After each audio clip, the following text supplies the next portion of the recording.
It has been prophesied by these science fiction writers that intelligence will be everywhere. Intelligence is on tap, like the air we breathe. Bill Gates said one computer on every desktop. And today we walk around with more than one computer on our bodies. AI should be something that is open source. AI should be something that is available easily. And their thesis is aligned to saying that the value of AI is not in the AI itself, but in the application of AI. There are going to be chip compute infra companies which make a lot of money, and there are going to be application companies which make a lot of money because we are expanding the pie. This is not a fixed pie where we're all taking slices.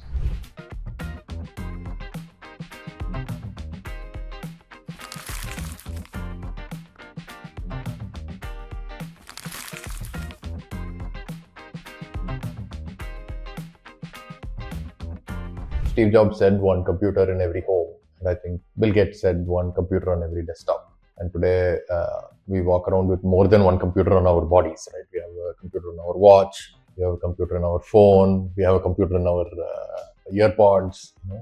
Each of us are, might be walking around with 2 or 3 computers. So yeah, that was completely unbelievable in the 80s and 70s. In the 70s or 60s, IBM, one of the CEOs or chairman said there's probably demand for 50 or 60 computers in the world. Of course, they were talking about very large supercomputers at that time. Now, when we come to AI, I think we need a lot of intelligence, and a lot of things can be done more intelligently. And so some part of that is automation, some part of that is intelligence. And the intelligence, when you look at science fiction, when you look at Isaac Asimov's books, when you look at Arthur C. Clarke's books, very old stories, there are stories where the intelligence just becomes everywhere, being called ambient intelligence. Right? So there's intelligence everywhere. You can reach it in different ways. But essentially, intelligence is on tap, like the air we breathe. And one of my favorite science fiction stories is The Last Question. And it's a brilliant short story, very, very small. And it has this idea of ambient intelligence embedded in it. Just fantastic, must read. And the story goes that Asimov used to get calls from his fans, and invariably in many of the calls they would call and say, hey, the reason I called you was I've read one of your short stories a while ago.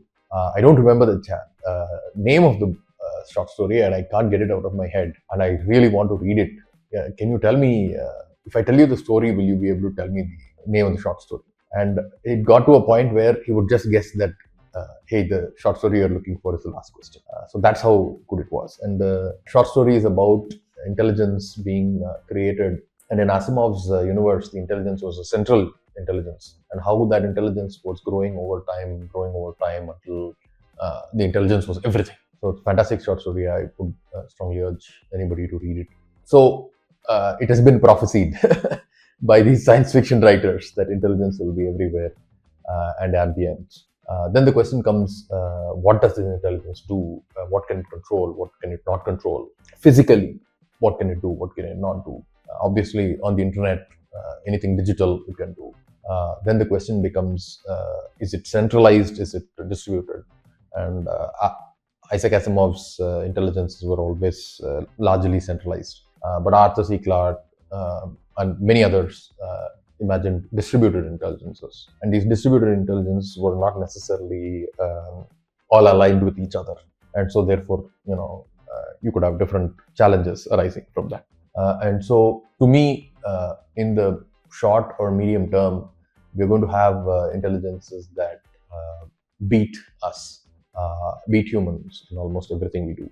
We are going to be able to look at intelligences that do things, 100 times faster, 1,000 times faster than we do.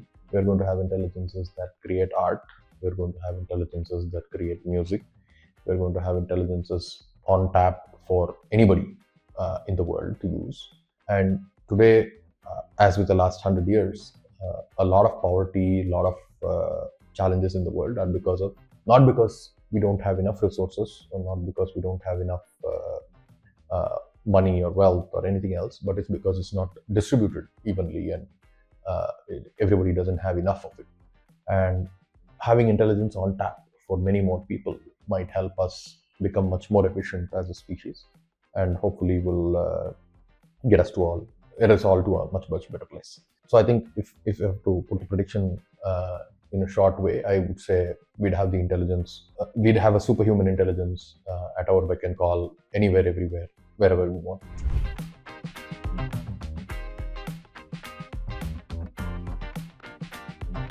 Yeah, Carlota Perez's work is brilliant, phenomenal. Her book is absolutely well researched and talks about all these things at great lengths. Talks about multiple industrial revolutions that have happened in the past and how they've all gone through the same set of cycles. I think today AI is definitely in the somewhere in the installation to frenzy mode. It's not yet fully in the frenzy mode. I think there's still a bunch of time to go for it to blow up even a lot more because we are seeing a small number of people use AI today and see how it's powerful and able to do a lot of things very quickly, and getting computers to do things that they've not done before. But I think we've just scratched the surface of what AI can be deployed to do just in the frenzy mode itself, right? To be seen to do. So I think we probably have a run of at least 3 to 5 years in the frenzy mode before we get anywhere further. Having said that, Simon Wadley talks about how many of these cycles, not just in these kind of technological revolutions, but in many other smaller technological revolutions, the speed of these cycles is determined by the communication technology that's available. So when we talk about very old technologies and the revolutions, they were bottlenecked by the speed of writing, because before the printing press, if you had to communicate your invention to some other part of the world, you would have to write it, and then even writing was not something that was known to everybody, and then somebody would go physically on foot somewhere, and then if it had to be copied, you literally had monks in monasteries who would copy manuscripts, and so that was the speed at which things were transmitted. Then until the printing press, the speed of innovation of these technological revolutions did not change, and then the printing press changed things, because at one shot you could print many copies and these copies could be distributed. You still had to physically go, but the copying mechanism is faster. Then when widespread availability of the postal services became something that was available at scale, then again the speed of technological revolutions increased, because now people could share their innovations with others around the world through patents or books or whatever it is, much faster. And then when we come to electronic communications, the advent of the internet has speeded up these technological revolutions much faster. So I think this time people who follow Carlota Perez, people who follow Simon, people who follow these kind of things are expecting that, unlike earlier technological revolutions, where these 4 stages took 50 years, 100 years, they expect that these stages might be crunched into 20 years. Now, depending on whether you look at the AI thing as starting in 2014 with AlexNet, or whether you look at it as 2021, 22 with ChatGPT, we still have a 20 years cycle of these 4 stages taking place. So definitely we are in the early frenzy kind of a stage, is what I would think. And what do founders need to do? That's always hard. In the early frenzy stage, I think it's more critical to be able to show that you can do something that is mind-blowing. And if you're able to show that, then there are people who want that, and they want to come in and get that from you, and therefore demand can be created by showing something that has not been done before. So that's what I would expect founders to focus on.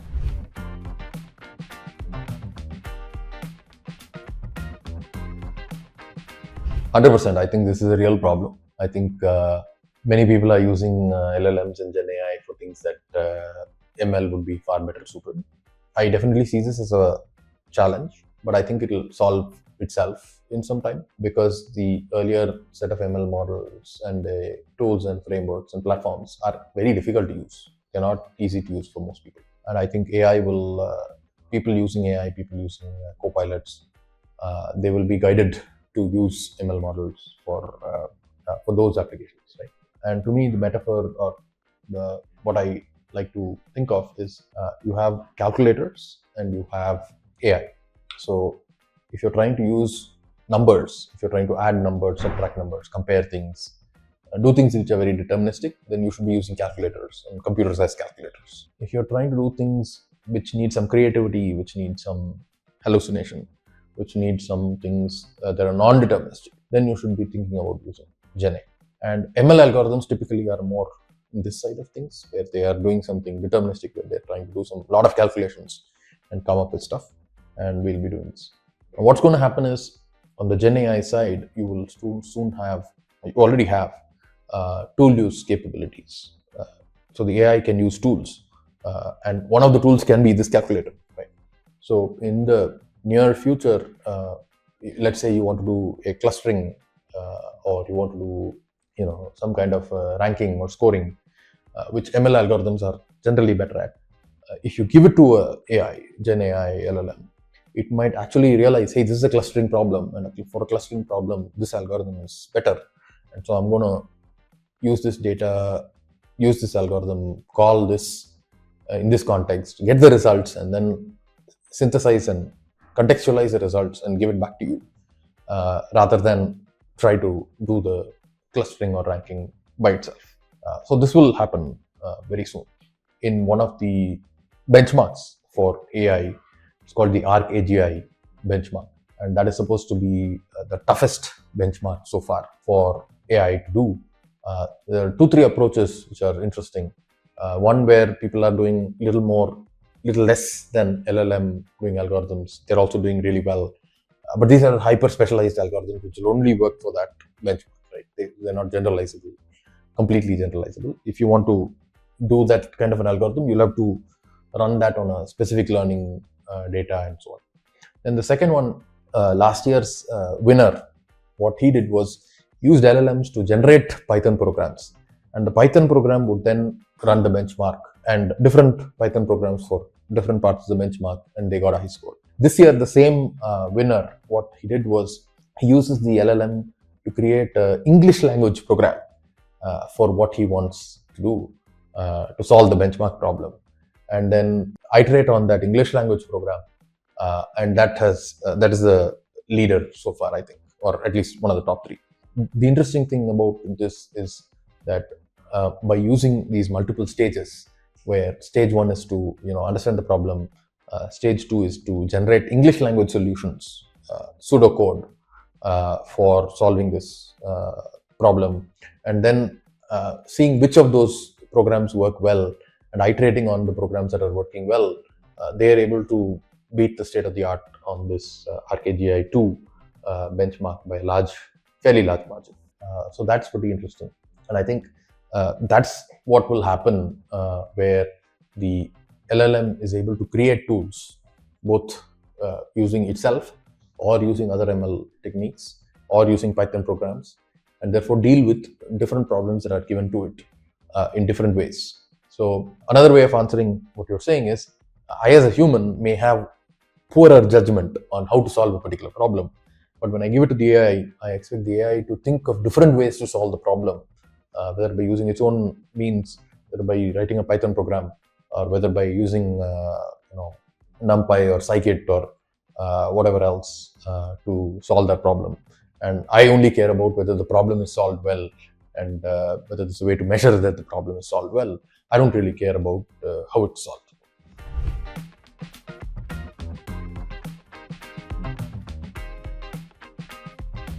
Yeah, so I think, again, going back to the idea that we are in this mode of frenzy, things are moving so fast that while it may seem that today OpenAI is winning, or Anthropic is winning, or somebody else is winning, we don't know where this will go. And it may well be that open source models win, or some other provider who's not there wins, or this entire branch of technology, that's the LLMs and scaling that might be the wrong branch of the tree. Right? So a lot of the game is yet to be played. So anybody saying that, okay, these folks have won, let's move on, it's probably not fully right. Is it a big risk if the models if we get dependent on the models from the large providers? Any kind of dependency is always a risk for startups. Why? Because if you grow too big, and if you're able to take a larger and larger size of the economic pie, then if you're dependent on someone, they can eat your business. Right? And that's what we're seeing with Claude launching coding as one of their core offerings. Right? and they also serve the best coding apps. Right? So in some way, they're trying to go up market to become a better coding AI. And the reason why they're doing that, part of the reason is because they learned that, hey, people are ready to pay for coding AI right now. And so therefore, Anthropic wants to capture that piece of the pie. 100%, we are going to see a lot of breakout applications. We're going to see a ton of people building things that you never imagined. And that is not at risk, because if it is small, your base, the LLM foundational model lab is not going to come after something that is niche. They're going to come after something that is big and very fast growing. So that's the trade-off. If somebody builds something that's going to be very, very large scale, then the model provider is going to come after it. But otherwise, you're much better off building on top of these providers, because there's no way anytime soon that you could build a model that would be as proficient and as good as the models being built by the large labs.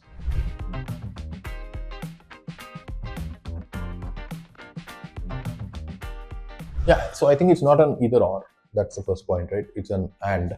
There are going to be chip compute infra companies which make a lot of money, and there are going to be application companies which make a lot of money, because we are expanding the pie. This is not a fixed pie where we're all taking slices. And the easy example to think of is that ASML, which basically makes all the chips, whether it's by NVIDIA or others, right? ASML is the company that makes the machines, that makes the chips. And so ASML is making a ton of money. They're backlogged. They're not able to take any new orders. The largest company that's making chips is TSMC, and so they are making a ton of money. And then when you look at all the components that go into these chips, all of them are making money. And then when you look at people building data centers, they're going to make money, hopefully, if the data centers take off. And there are a lot of people selling power equipment, air conditioning equipment to these data centers. They're making money. So all of these people are making money upfront. Now, if AI succeeds at a very, very, very large scale, much 10x larger than today, 20x, 50x larger than today, then the application companies will make a lot of money. And so that is yet to be seen. So coding as an application has picked up, and there's like very, very large businesses being built. But the churn also is very, very high, and the stickiness is very low.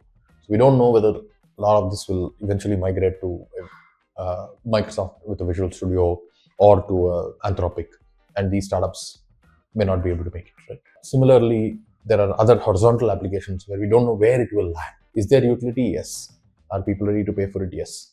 Where will that value be captured? Will it be captured by a startup, or will it be captured by an incumbent? Yet to be seen. Now then we go to vertical applications, and there people are opening up all kinds of new applications that have never been done before, because AI is enabling something that's not been possible before. And so that kind of an application is where entirely new amounts of new types of value are going to be created. And those might be captured by the vertical application companies.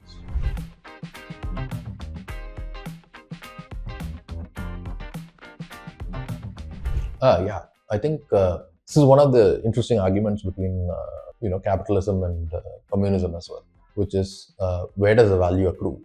Does it accrue to the builders and the capitalists, or should it accrue to the consumers? And so we see different ways that this plays out in the US and China. In the US, obviously, OpenAI, Anthropic, xAI, Microsoft, Amazon, Google, all of these folks are investing heavily into building AI, and therefore they would want to recoup their investment and make money on it. But in a situation where there's extreme competition, they will not be able to price their intelligence at a higher level, good enough for them to make sufficient profits. And this has led to the collapse of industries in the past. The railroad industry, and that's one of the technological advancements, the technological revolutions that Carlota Perez talks about. When the railroads were being built, there was a frenzy. A lot of railroad was built, thinking that this will be very profitable. But what happened is, because there was too much competition, the railroads were not able to charge and maintain a high enough margin, and therefore most of them went bankrupt, and the remaining ones consolidated, and we have very few railroad players today in the US, where it's private, right? India, Europe, many places it's public. So when you think of this in the AI context, you have a bunch of players who are extremely well capitalized, who are flowing in literally hundreds of billions of dollars today, never before seen quantums of money. into this technology and taking it to market, and getting it to market really, really fast. Now, on the other side of the Pacific Ocean, China has decreed, and they've been talking about this for many years now, that AI should be a public good. AI should be something that is open source. AI should be something that is available easily. And their thesis is aligned to saying that the value of AI is not in the AI itself, but in the application of AI. So, as an example, what they're saying is, if you're building an AI that can do self-driving, the value is not in the self-driving, but the value is in the fact that an ambulance that can drive itself can pick up a ill patient somewhere very remote, where they could not have afforded an ambulance with a driver, and gets them to the hospital. And that's where the value should be. And so the Chinese government is pushing very hard to make AI open source, open weights, open data, open training data. And on this path, when things evolve, it is quite possible that evolution on the open source path might be much faster and better than evolution on the commercial side of things, right? So now if that happens, then that is going to be a public good that is available worldwide. And that intelligence will become a competition of infrastructure providers hosting these open source LLMs and selling them for as cheap as possible with as little markup as possible, right? Because infrastructure providers always work on very, very large plays with very small margins. And so if that happens, then definitely much of the benefit of AI now and in the future will accrue to consumers rather than to industries.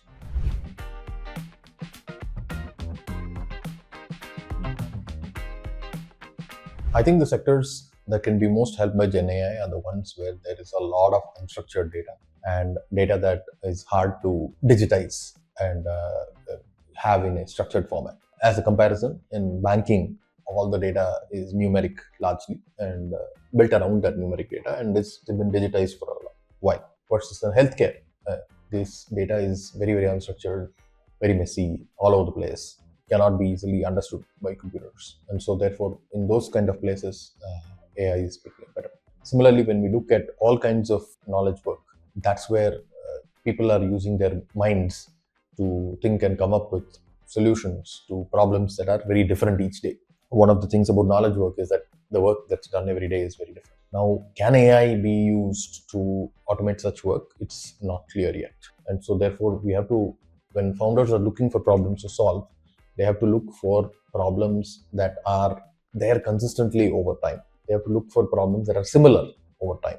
They have to look for problems where there is data available, but the data is not completely numeric or completely captured in structured databases so far.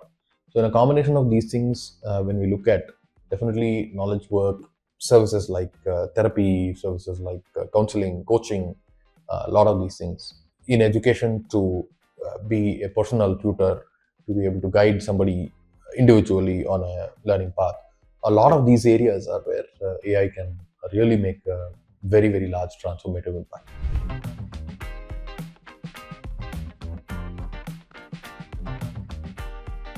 I think this is a tricky question because when technology is stable, the users of the technology can understand how the technology can be used, and they can tell you, hey, can you do something for me that does ABC? When technology is new and changing so fast, like where we are in AI, then everybody cannot even imagine what the technology can do. So which means that people have to build something to be able to show it. So which means that you have to build a demo without knowing whether that use case is going to be actually very, very useful and create productivity and so on. So that means that many of the things that you build will be looking like toys. But some of them surprisingly may have very, very high amount of demand. On the other hand, the best way to understand if something is solving a genuine pain point is for the end users to pay for it and buy it. But if something looks like a toy, somebody who's in a healthcare business or an insurance business or education business and so on may not be able to buy something that looks like a toy. So that's where this chasm is there. And that is actually the gap in Carlota Perez's framework between the frenzy and the deployment. So that's why the crash happens, because in the frenzy, there are lots of demos that come up. They look good, they look promising, they look like they can do a lot, they look like they can be transformative, all of that stuff, right? And on the other hand, for deployment, we need something that's very stable, well tested, well understood, does not change very fast, all of that stuff, right? And so between this frenzy and this deployment, there's a crash because people have to make that transition. Making that transition is non-trivial. So when we look at the question that you are asking, the founders were able to make that leap between having a demo which is very promising, very attractive, doing something that hasn't been done before, and able to actually solve the pain point in a deep way. Those are the folks who are going to succeed. And on the other hand, the people who are in these enterprises, in these consumers, they're able to reach into and start using a toy, what looks like a toy, for meaningful output, for meaningful work. Even though it looks like a toy, I can use it to do stuff that I need to do in my work to make create value. Those are the folks who will capture larger portion of the value as well, because they are early. They might be able to use that for competitive advantages.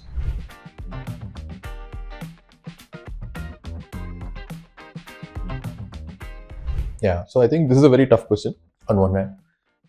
So if I have to take a guess at it, if I have to look at it in a structured way, I would look at places where intelligence has not been used a lot, but where intelligence can be used a lot. So for example, if I take education, individualized tutoring provides a substantial lift in the educational outcomes for children. This is obviously not possible with humans doing this, because each child cannot get that kind of a time from a teacher. So I think that somewhere like this, an AI product or a suite of products which is well done can really be very, very transformative across the entire sector.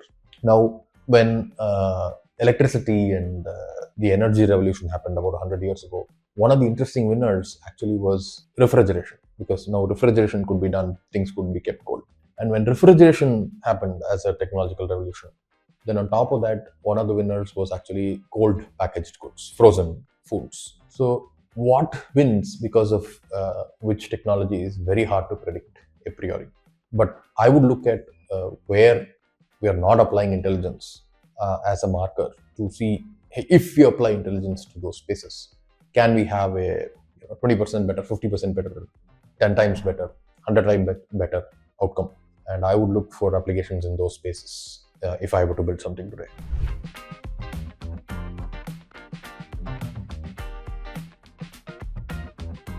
Yeah, so again, trying to pick winners in AI is much harder than it was earlier. So at this point, somebody who has a domain understanding, somebody who's able to build demos which are really out of the world and first of their kind, somebody who's able to stitch things up end to end for customers to be able to use, actually, not just be a toy demo. These are things that really are differentiating the best companies and best founders today from the rest. Because anybody can build a cool demo, but can it actually go and do something in production and that's production worthy and can be used by enterprises and their customers? That is a different bar, and that's not easy for most people to get on. And from a red flag perspective, bunch of people again are just building toy demos, trying to figure out what sticks, and doing like very, very many different things in an attempt to see what sticks. And when we see that people are very noisy and they're just like throwing stuff out, hopefully they're doing it with the intent to experiment and see the results and iterate on that. But a lot of times people are just throwing stuff out and it feels very random. It's not clear what they're learning from doing that. So hopefully people will be a little more systematic in their exploration and use whatever is happening to learn from it, and not just blindly copy others and just build something that somebody else has built because they're able to build it.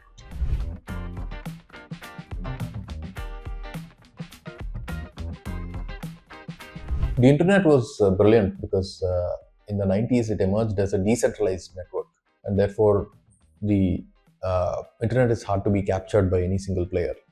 By nature, it is designed to be resilient to all kinds of attacks and all kinds of capture. Intelligence could easily go the other way if one player gets a lead and they're able to use that lead to improve the AI further, and if they can take it on a curve which pulls them further and further away from everybody else. This was a fear as of even a year ago, 2 years ago, and there's a document talking about 2027 being the year where AGI and ASI takeoff happens. But my feeling is that because of the China government and some other governments pushing for open source, open weights, open data, this is going to be much more broad-based, and the value of intelligence will be in the applications rather than the intelligence alone. So that way, I'm hoping to see intelligence be more like electricity, where governments and your large providers are providing it as a utility to be used wherever, whenever